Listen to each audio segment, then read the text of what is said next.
Kako se mi ponašamo kad vidimo novog čovjeka u džamiji? Svojim ušima slušao. Kao, oho, otkud ti ovdje? Ljudi, to je katastrofa, čovječe. Da te neko tako dočekuje. Mene ako kažeš otkud ti ovdje, to znači tebi nije mjesto ovdje.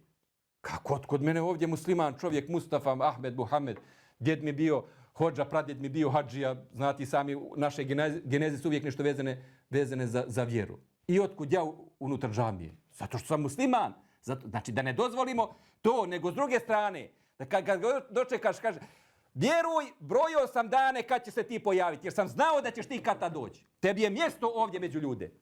Čudio sam se što te nema do sad. Bujrum, dođi, ovdje sjedi. Moramo da imamo strategiju po pitanju naših komšija. Na koji način da ga uvedemo u sud, na koji način da ga uvedemo u red, na koji način da ga uvedemo u